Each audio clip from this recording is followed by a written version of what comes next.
नमस्कार भाइयों और बहनों, मैं माइक हूँ, वी आर द सेंट्स से।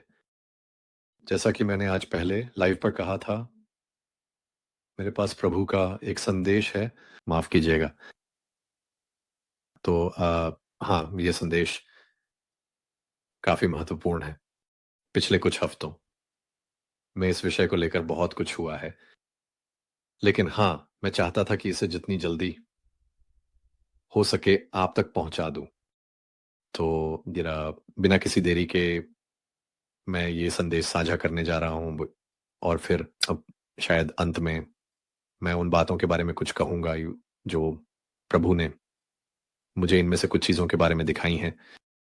लेकिन मूल रूप से हुआ यह कि मैं प्रभु के साथ आराधना और प्रार्थना में आया और मैंने उनसे पूछा कि वे आज किस विषय पर बात करना चाहते हैं।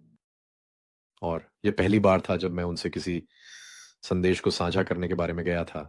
तो ये काफ़ी समय हो गया था। तो मैं उनके पास गया और जो यीशु तुरंत आए और बोले, "मैंने तुम्हें याद किया मेरे बेटे।" मैंने जवाब दिया, मैंने कहा, "हाँ प्रभु, मैंने भी आपको याद किया। माफ़ कीजिए, मैं हाल ही में थोड़ा दूर रहा हूँ।" और थोड़ा-सा संदर्भ देने के लिए काफ़ी समय हो गया था जब मैंने प्रभु के पास आकर पूछा था, "आप अपने बच्चों से क्या कहना चाहते हैं?" क्योंकि मैं बहुत दूर महसूस कर रहा था और मैं बहुत उम्मत भी महसूस कर रहा था। मैं इसे कैसे समझाऊँ? एक कहानी है, दाऊद के बारे में। मुझे ठीक से याद नहीं कि वह मुझे लगता है, शायद वह दूसरी सामुएल या शायद पहली राजाओं में है। मुझे ठीक से याद नहीं है लेकिन ये एक कहानी है जब भगवान इज़राइली लोग वह वाचा का संदूक यरूशलेम ला रहे थे और दाऊद चाहता था कि वह यरूशलेम लाया जाए। लेकिन संदूक को ले जा रहे रथ या वाहन के एक सेवक ने उम, अपना हाथ संदूक की ओर बढ़ाया और वो उसे छू लिया।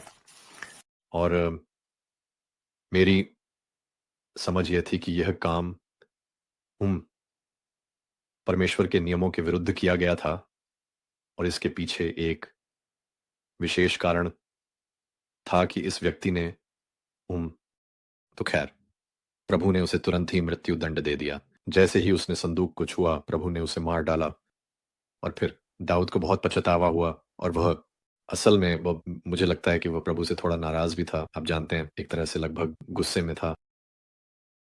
मुझे फिर से खुद जाकर इसे पढ़ना होगा, लेकिन मुझे पता है कि वह कहानी वहाँ है।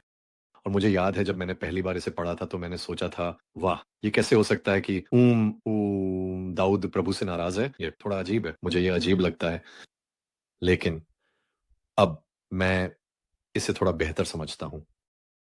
उम, लेकिन मुझे भी शमूएल जैसा महसूस हुआ जब प्रभु ने शमूएल से कहा कि वह शाऊल के पास जाए और उसे बताए कि अब राज्य उसका नहीं रहा, वह उसे उससे छीन रहा है। और कुछ समय बाद प्रभु उसके पास आए और बोले, "तो तुम शाऊल के लिए कब तक शोक मनाओगे?" और मैं भी कुछ वैसा ही महसूस कर रहा था। जैसे मुझे लगा कि मैं भी किसी चीज़ का शोक मना रहा हूँ। मैं प्रभु से दूर था। ये सब कुछ एक साथ जुड़ा हुआ था। और जब मैं पहली बार प्रभु के पास आया और उनसे बात करना शुरू किया, तो मेरा मन कुछ इसी स्थिति में था। ओम! लेकिन फिर प्रभु ने अगला भाग जारी रखा। उन्होंने कहा, "मैं जानता हूँ।" वह कहते हैं, "मैं जानता हूँ मेरी प्रिय, मेरे लिए भी यह देखना कठिन था।" और मैंने कहा, "मुझे यह बहुत मुश्किल लगता है जब लोग कहते हैं बॉडी कि वे मेरी बहुत या दूसरों की परवाह करते हैं उम, और फिर वे इस बारे में बहुत सतही होते हैं।" आप जानते हैं, मैं किसी खास बात को लेकर चिंतित था और उन्होंने कहा, "तुम जानते हो?" प्रभु ने कहा, "यहाँ और भी प्रभाव काम कर रहे हैं।" उन्होंने कहा, "क्या तुम्हें सच में लगता है कि ये सब सिर्फ संयोग है?" और मैंने कहा, "नहीं, ये नहीं हो सकता। ये सब जो हो रहा है, वह सिर्फ संयोग नहीं हो सकता। ये एक बहुत ही अच्छी तरह से समन्वित हमला योजना की तरह था।" और प्रभु ने तुरंत जवाब दिया और कहा, "हाँ, बिल्कुल ऐसा ही था।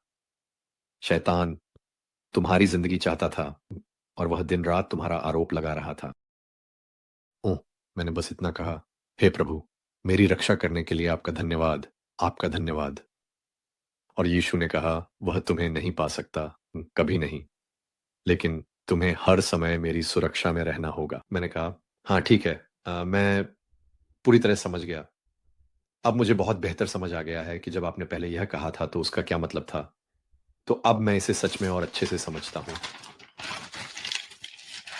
और यीशु ने जवाब में कहा, हाँ मैं तुम्हें बार बार चेतावनी देता रहा। और मैंने कहा, हाँ मुझे पता है आपने दी थी, और मुझे याद है कि उन्होंने मुझे चेतावनी दी थी, लेकिन मैं उस बड़े संदर्भ को पूरी तरह से समझ नहीं पाया था। तो फिर मैंने उनसे पूछा, मैंने कहा, प्रभु क्या इसका कुछ संबंध चर्च से है? क्या यह कोई मजबूत गढ़ था?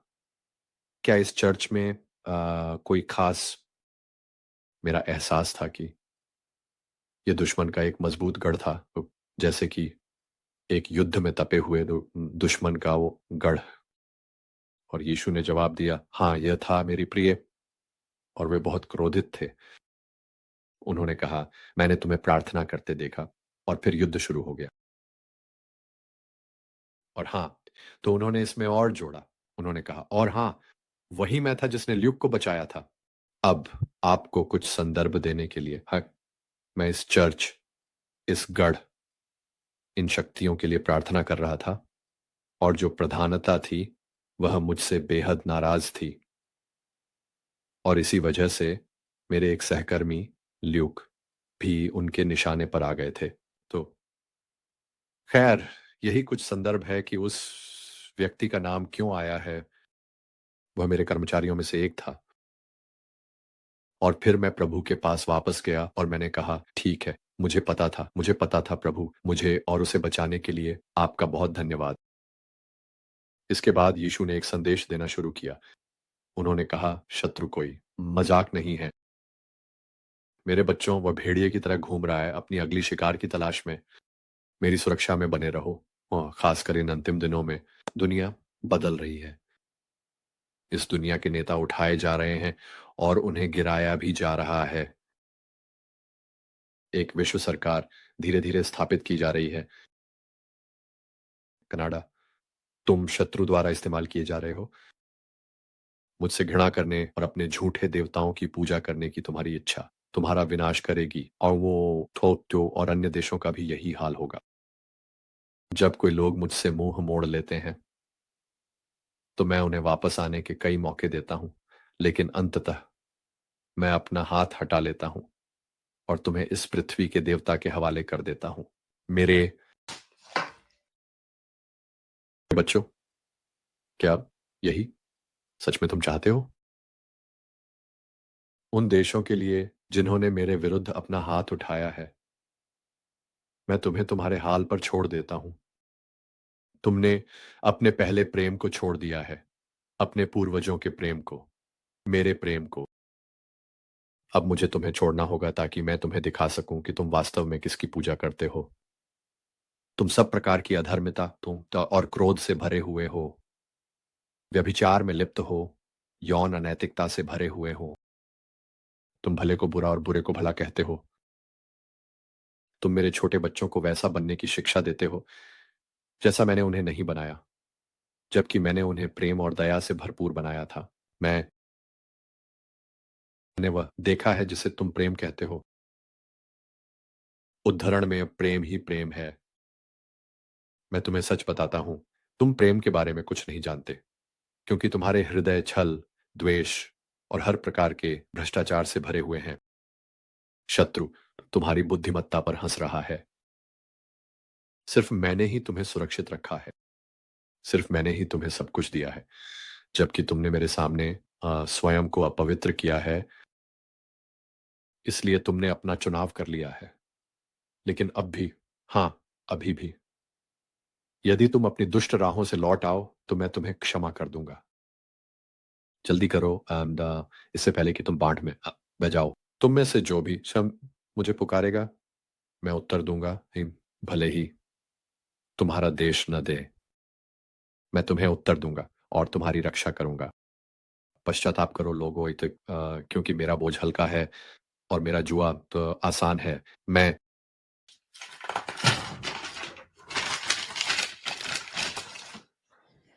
तुमसे उतना अधिक प्रेम करता हूँ जितना तुम कल्पना भी नहीं कर सकते।